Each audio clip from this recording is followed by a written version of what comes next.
This video is for students who are working in a course in Canvas that has module requirements in order to proceed through the course.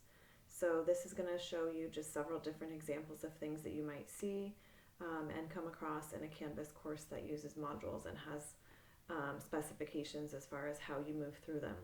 So for starters, if you do not see at the bottom of a module that there is a lock date, it would be down here at the bottom, and so I'll show you one down below. If you don't see a lock date like this, then that means the module is unlocked. So this module will not unlock until March 14th. However, this module up a little bit higher, as you can see, does not display anything here, which in fact means that the module is unlocked. Same with the one above it.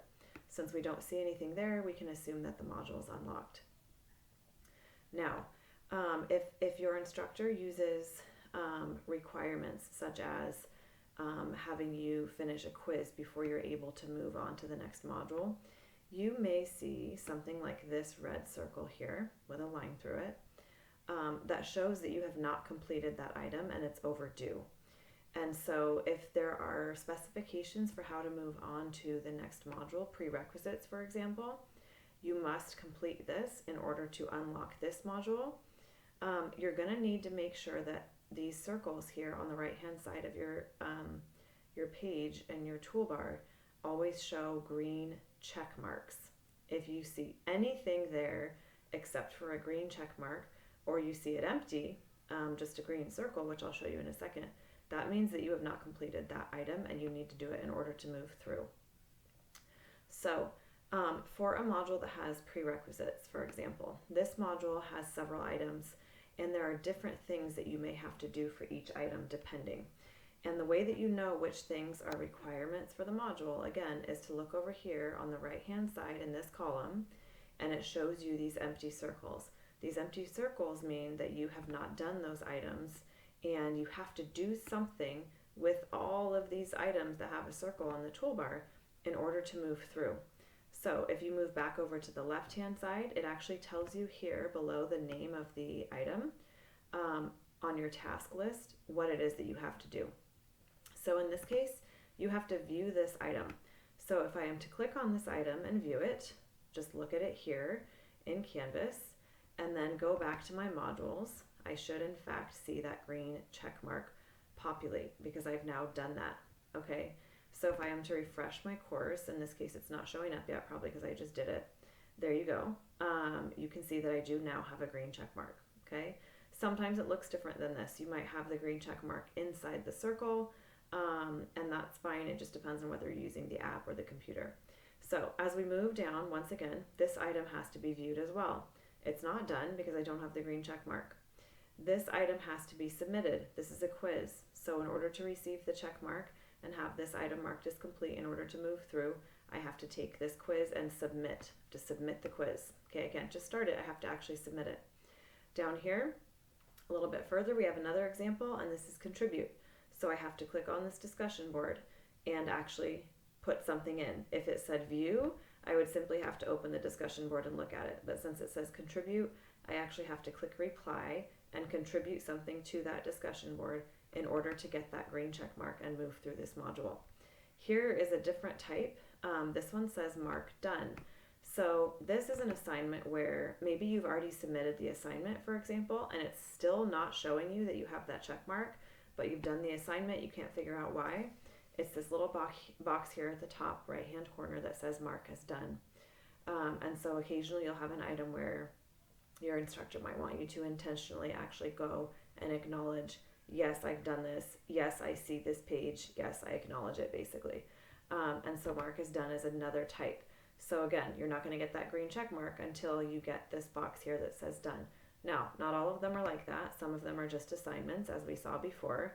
And if you submit the assignment, then you will in fact be able to move through that and see it. And so it really just depends on how your instructor has set it up. In this case, I had to not just submit the assignment, but actually mark it as done. So it's now in fact marked as done, and I can move through.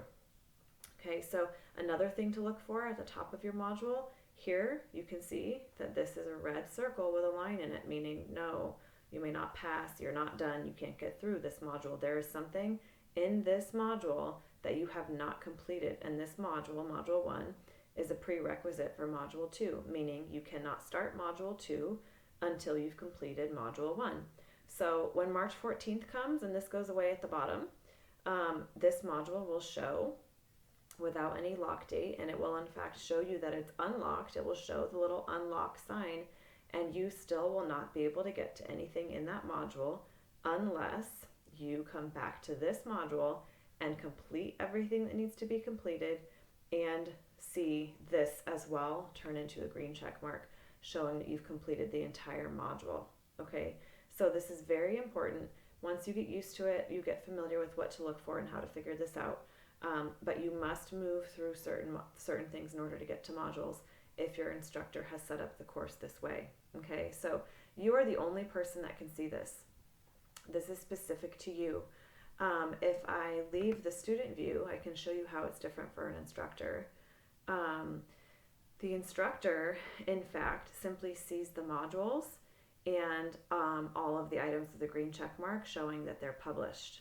Okay, so for an instructor, this is how it looks. It doesn't look the same at all because that taskbar on the right hand side here that has those items is to guide you as a student to let you know what's important to watch in that module, what must be completed, etc. So if you email your instructor and say, I can't figure out what's not unlocked, I don't know how to get through this module, your instructor will not be able to see either. Okay, that is specific to you as a student. Every student is different, and you're the only person that can see that. The only way your instructor would be able to see it is if you took a screenshot or did a live chat or Zoom or something like that and actually demonstrated, showed the module so that your instructor could help you. But hopefully this video helped you to be able to see on your own what it is that you're looking for and how to move through modules. Okay, so keep this in mind. The other thing to keep in mind is if you're really struggling to get ahead or there's an assignment that you just can't get finished and you want to move ahead and get onto the next module without actually finishing something, you do have the option of submitting a blank. So you of course won't receive any credit for it, but you can submit something that is a blank or empty or a blank page or whatever, depending on what the kind of assignment is. And that will in fact give you that checkbox there and allow you to move on to the next module. So remember, you will not get credit for it, but if you want to get to the next module and you're just having a hard time getting a certain assignment done, that would be an alternative to be able to actually push through that module without completing the actual assignment itself. That's not recommended, of course, because there are reasons for having certain expectations and requirements on modules, and usually it's to help the student. Perhaps there's some information that builds on other information, and so you'll want to do one thing first before you move on to a more difficult concept or topic. However, it is an option, again. So just know that you're not completely stuck and forced to not be able to move through. You do have a way to get around that if necessary. But hopefully this is helpful, and if you still have questions ever, I encourage you to come to an office hour and we can walk through it together until you get comfortable with this.